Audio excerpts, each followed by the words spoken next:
ओम शांति। आज 23 अक्टूबर 2024 की साकार मधुर महावाक्य है। आज की मधुर महावाक्य में बाबा बोले, मीठे बच्चे, तुम्हारी यात्रा बुद्धि की है, इसे ही रूहानी यात्रा कहा जाता है। तुम अपने को आत्मा समझते हो, शरीर नहीं। शरीर समझना अर्थात उल्टा लटकना। तुम्हारी यात्रा बुद्धि की है, इसे ही रूहानी यात्रा कहा जाता है। तुम अपने को आत्मा समझते हो, शरीर नहीं। शरीर समझना अर्थात उल्टा लटकना। प्रश्न है, माया के पंप में मनुष्यों को कौन सी इज्जत मिलती है? उत्तर है आसुरी इज्जत। माया के पंप से मनुष्यों को कौन सी इज्जत मिलती है? आसुरी इज्जत। मनुष्य किसी को भी आज थोड़ी इज्जत देते, कल उसकी बेइज्जती करते हैं, गालियां देते हैं। माया ने सबकी बेइज्जती की है, पतित बना दिया है। बाप आए हैं तुम्हें दैवी इज्जत वाला बनाने। ओम शांति। रूहानी बाप रूहों से पूछते हैं, कहाँ बैठे हो? कहाँ बैठे हो? तुम कहेंगे विश्व की रूहानी यूनिवर्सिटी में। रूहानी अक्षर तो वो लोग जानते नहीं। विश्वविद्यालय तो दुनिया में अनेक है। यह है सारे विश्व में एक ही रूहानी विद्यालय, एक ही पढ़ाने वाला है। क्या पढ़ाते हैं? रूहानी नॉलेज। तो यह स्पिरिचुअल विद्यालय अर्थात रूहानी पाठशाला। स्पिरिचुअल अर्थात रूहानी नॉलेज पढ़ाने वाला कौन है?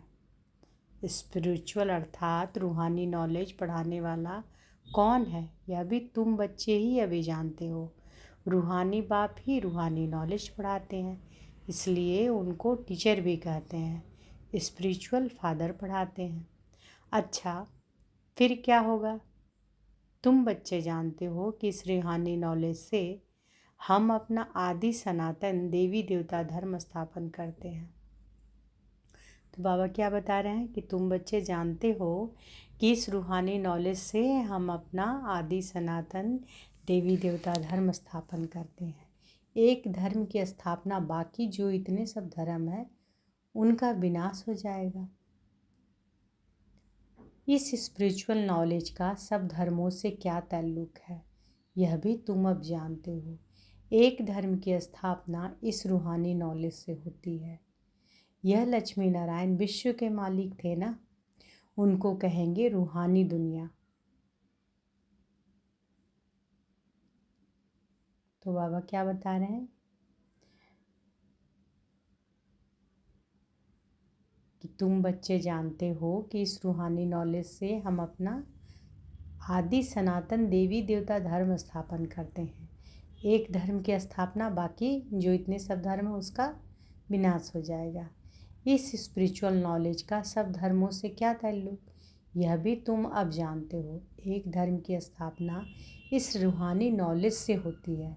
यह लक्ष्मी नारायण विश्व के मालिक थे ना, उनको कहेंगे रूहानी दुनिया, स्पिरिचुअल वर्ल्ड। इस स्पिरिचुअल नॉलेज से तुम राजयोग सीखते हो, राजाई स्थापन होती है। अच्छा, फिर और धर्मों से क्या ताल्लुक है? और सभी धर्म विनाश को पाएंगे, क्योंकि तुम पावन बनते हो। तो तुमको नई दुनिया चाहिए। इतने सब अनेक धर्म खत्म हो जाते हैं, एक धर्म रहेगा, उसको कहा जाता है विश्व में शांति का राज्य। अभी यह पतित अशांति का राज्य, फिर होगा पावन शांति का राज्य। अभी तो अनेक धर्म है, कितनी अशांति है, सब पतित ही पतित है। रावण का राज्य है ना। अब बच्चे जानते हैं कि 5 विकारों को जरूर छोड़ना है, यह साथ में नहीं ले जाने हैं। आत्मा अच्छे व बुरे संस्कार ले जाती है ना। अब बाप तुम बच्चों को पवित्र बनने की बात बताते हैं।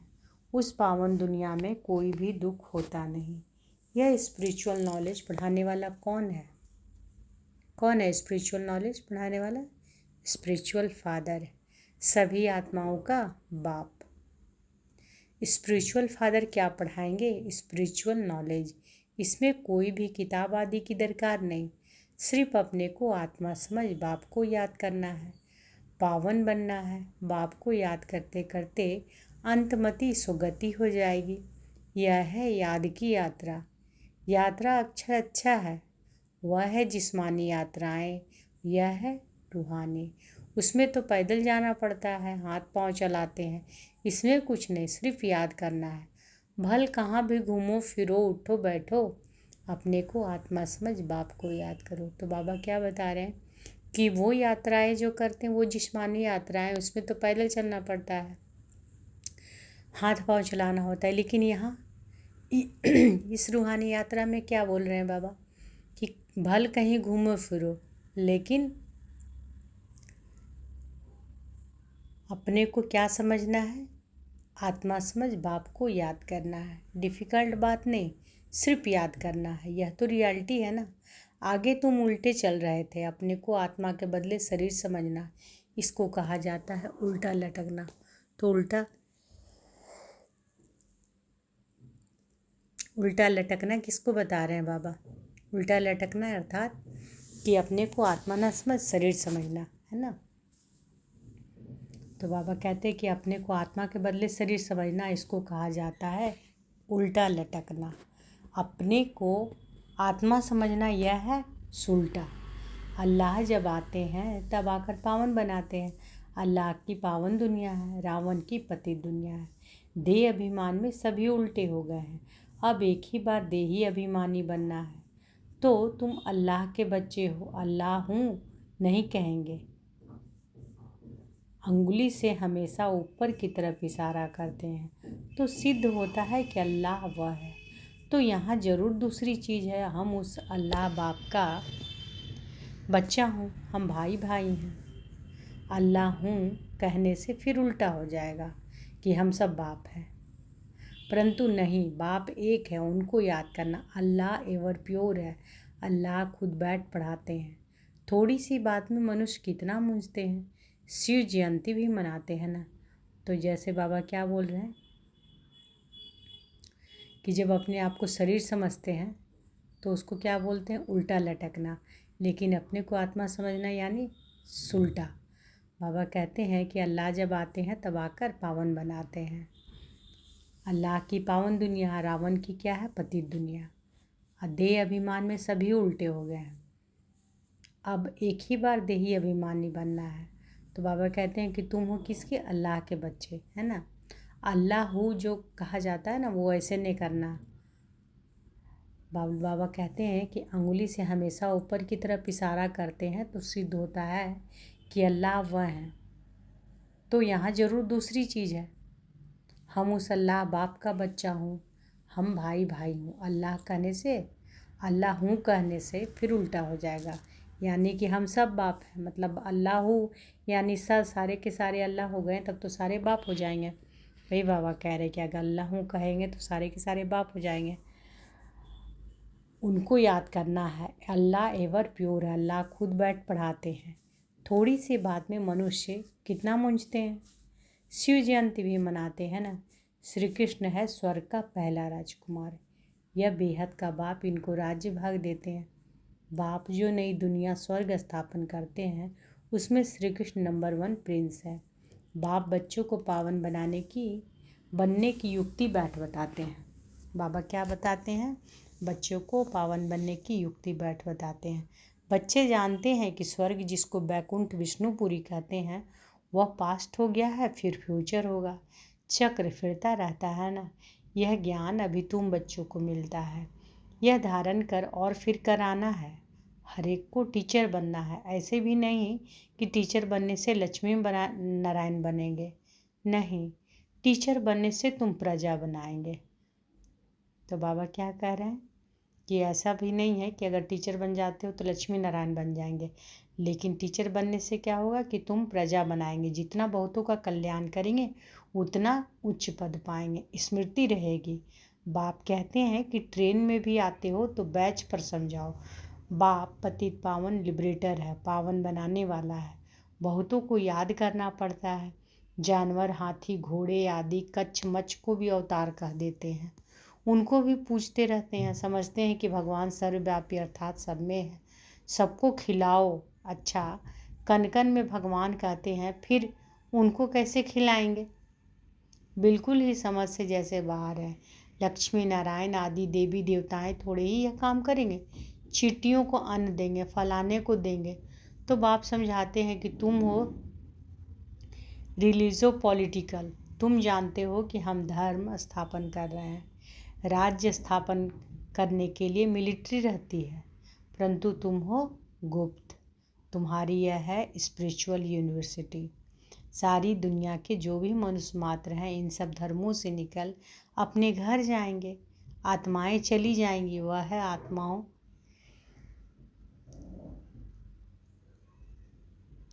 आत्माओं के रहने का घर।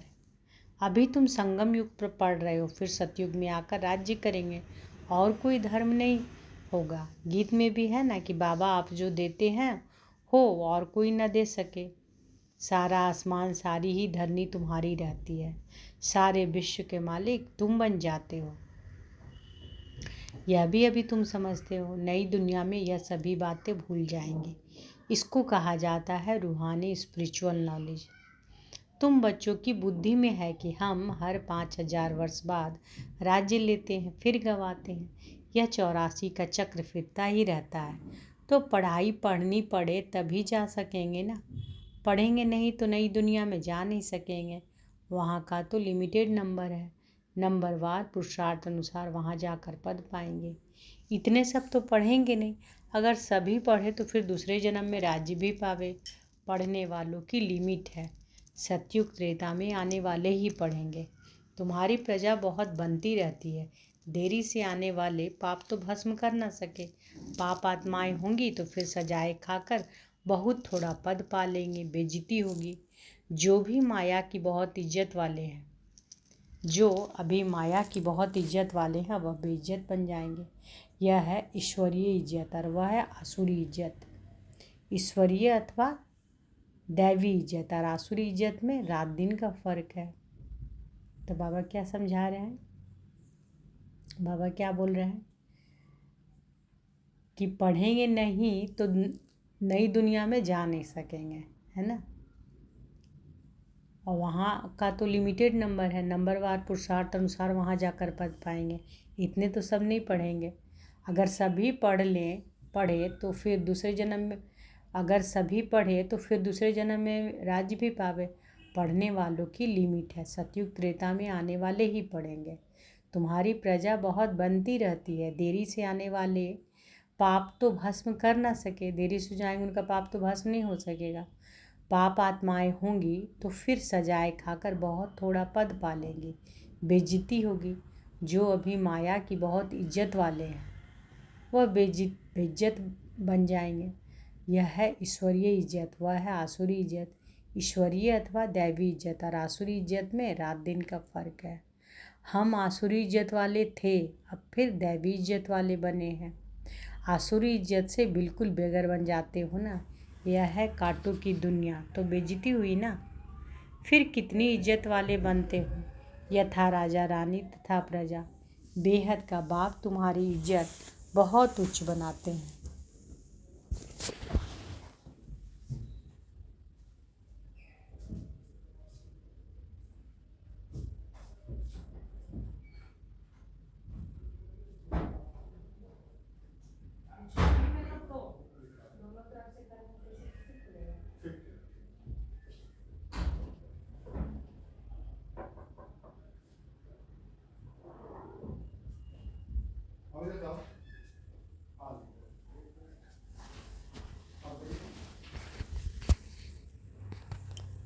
तो बाबा कहते हैं सतयुग त्रेता में आने वाले ही पढ़ेंगे। तुम्हारी प्रजा बहुत बनती रहती है। देरी से आने वाले तो पाप तो भस्म कर ना सके। पाप आत्माएं होंगी तो फिर सजाएं खाकर बहुत थोड़ा पद पा लेंगे, बेइज्जती होगी। जो अभी माया की बहुत इज्जत वाले हैं वह बेइज्जत बन जाएंगे। यह है ईश्वरीय इज्जत और वह है आसुरी इज्जत। ईश्वरीय अथवा दैवी इज्जत और आसुरी इज्जत में रात दिन का फर्क है। हम आसुरी इज्जत वाले थे, अब फिर दैवी इज्जत वाले बनते हैं। आसुरी इज्जत से बिल्कुल बेघर बन जाते हो। यह है कांटों की दुनिया। तो बेइज्जती हुई ना, फिर कितनी इज्जत वाले बनते हो। यथा राजा रानी तथा प्रजा। बेहद का बाप तुम्हारी इज्जत बहुत ऊंच बनाते हैं।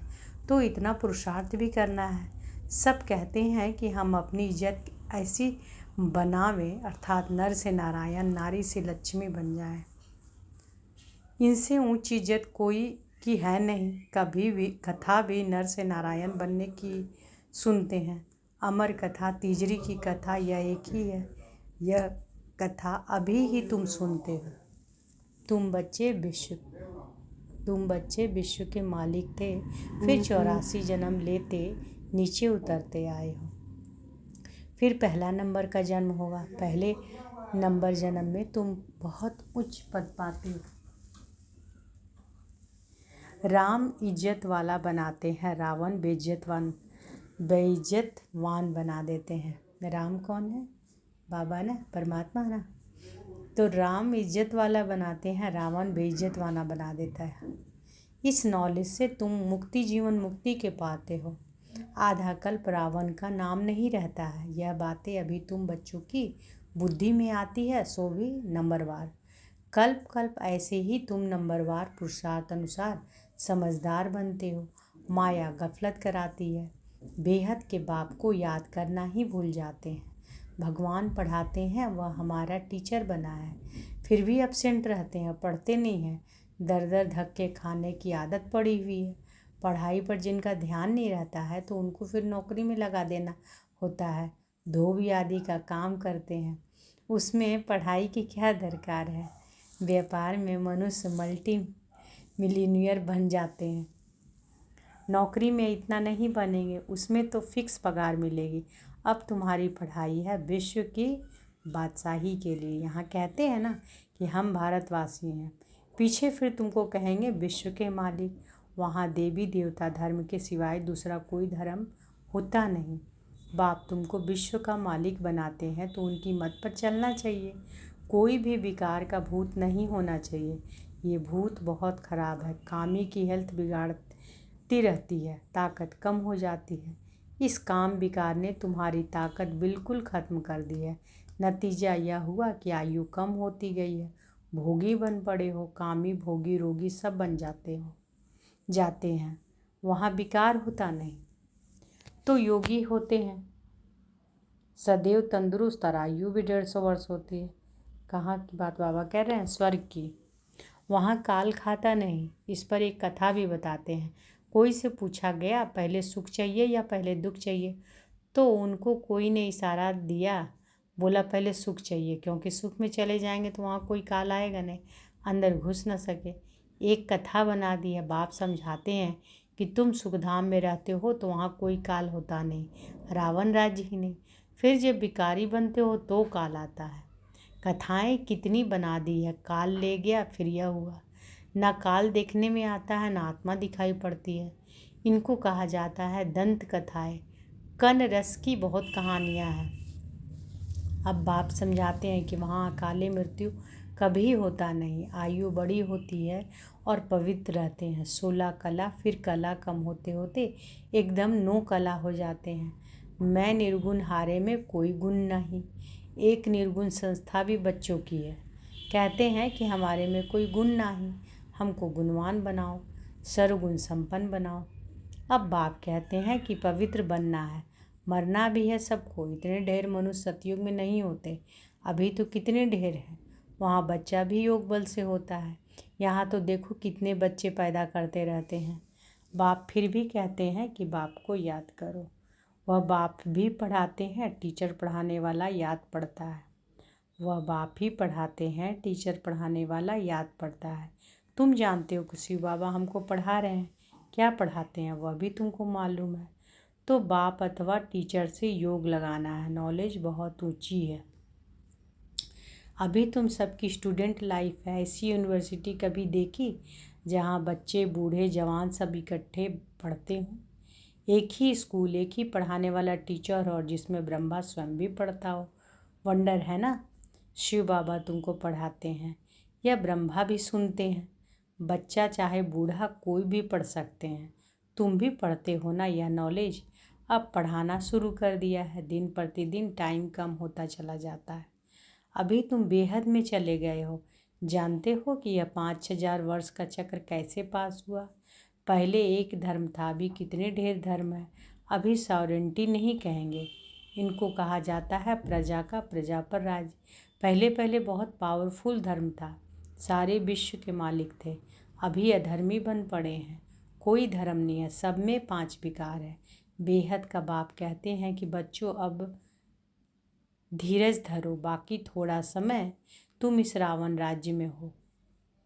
अच्छी रीति पढ़ेंगे तो फिर सुखधाम में चले जाएंगे। यह है दुखधाम। तुम अपने शांति धाम और सुखधाम को याद करो, इस दुखधाम को भूलते जाओ। आत्माओं का बाप डायरेक्शन देते हैं कि हे रूहानी बच्चों ने इन ऑर्गन्स द्वारा सुना। तुम आत्माएं जब सतयुग में सतो प्रधान थी तो तुम्हारा शरीर भी फर्स्ट क्लास सतो प्रधान था। तुम बड़े धनवान थे, फिर पुनर्जन्म लेते लेते क्या बन गए हो? रात दिन का फर्क है, दिन में हम स्वर्ग में थे, रात में हम नरक में हैं। इनको कहा जाता है ब्रह्मा का सो ब्राह्मणों का दिन और रात। 63 जन्म धक्के खाते रहते हैं, अंधियारी रात है ना, भटकते रहते हैं, भगवान कोई को मिलता ही नहीं। इसको कहा जाता है भूल भुलैया का खेल। तो बाप तुम बच्चों को सारी सृष्टि के आदि मध्य अंत का समाचार सुनाते हैं। अच्छा, मीठे मीठे सिकी लदे बच्चों प्रति माता पिता बाप दादा का याद प्यार और गुड मॉर्निंग। रूहानी बाप की रूहानी बच्चों को नमस्ते। हम सब रूहानी बच्चों की रूहानी माता पिता बाप दादा को याद प्यार, गुड मॉर्निंग और नमस्ते नमस्ते नमस्ते। शुक्रिया बाबा, शुक्रिया। धारणा के लिए मुख्य सार पहला है, दर दर धक्के खाने की आदत छोड़ भगवान की पढ़ाई ध्यान से पढ़नी है, कभी अपसेंट नहीं होना है। बाप समान टीचर भी ज़रूर बनना है, पढ़कर फिर पढ़ाना है। तो बाबा क्या बोल रहे हैं कि दर दर जो धक्के खाते हो ये सब की आदत छोड़कर क्या करना है? पढ़ना है, क्योंकि भगवान पढ़ाने वाला कौन है? भगवान। तो भगवान की पढ़ाई को ध्यान से पढ़नी है और कभी अपसेंट नहीं करना है। ऐसा नहीं कि आज महावाक्य नहीं सुने, आज पढ़ने नहीं गए। बाबा कहते हैं ना कि पढ़ा रहे हैं तो धक्के नहीं खाओ। धक्के खाने का आदत पड़ चुका है ना, तो वही बाबा कह रहे धक्के नहीं खाओ। भगवान की पढ़ाई ध्यान से पढ़नी है और बाबा के समान बाप के समान टीचर भी ज़रूर बनना है, पढ़कर फिर सबको पढ़ाना है। दूसरा है सत्यनारायण की सच्ची कथा सुन नर से नारायण बनना है। ऐसा इज्जतवान स्वयं को स्वयं ही बनाना है, कभी भूतों के वशीभूत हो, इज्जत गंवानी नहीं है।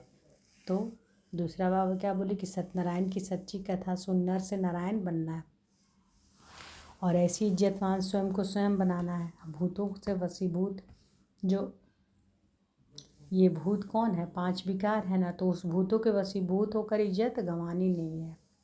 बाबा जी वरदान दिए हैं तो अनुभव करें कि बाबा का वरद हस्त हमारे सिर पर है। बाबा ने वरदान दिया, संबंध और प्राप्तियों की स्मृति द्वारा सदा खुशी में रहने वाले सहज योगी भव। संबंध और प्राप्तियों की स्मृति द्वारा सदा खुशी में रहने वाले सहज योगी भव। सहज योग का आधार है संबंध और प्राप्ति।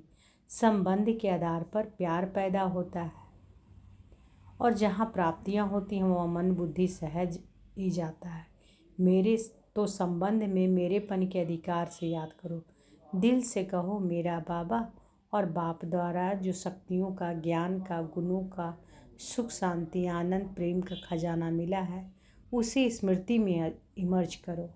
इससे अपार खुशी रहेगी और सहजयोगी भी बन जाएंगे। तो कितनी अच्छी आज बाबा वरदान दिए हैं कि सबसे पहला क्या है, सहज योग का आधार क्या है? संबंध और प्राप्ति। तो संबंध के आधार पर ही ना प्यार आता है और पैदा होता है। तो अब बाबा कहते हैं कि जहाँ प्राप्तियाँ होती हैं वहाँ क्या होता है? मन बुद्धि सहज ही जाता है। तो संबंध में मेरेपन के अधिकार से याद करो, दिल से कहो मेरा बाबा, और बाप द्वारा जो शक्तियों का, ज्ञान का, गुणों का, सुख शांति आनंद प्रेम का खजाना मिला है उसे स्मृति में इमर्ज करो। इससे अपार खुशी रहेगी और सहजयोगी भी बन जाएंगे। स्लोगन है, देह भान से मुक्त बनो तो दूसरे सब बंधन स्वतः खत्म हो जाएंगे। देह भान से। तो बाबा आज के महावाक्य में बोले भी तो है ना, क्या बोले बाबा कि तुम्हारी यात्रा क्या है, बुद्धि की, है ना, रूहानी यात्रा कहते हैं।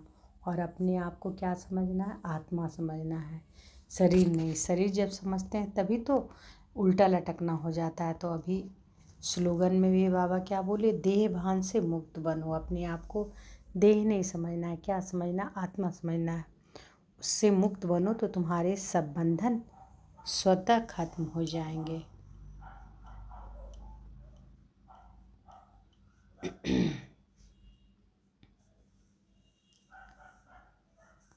तो आज बाबा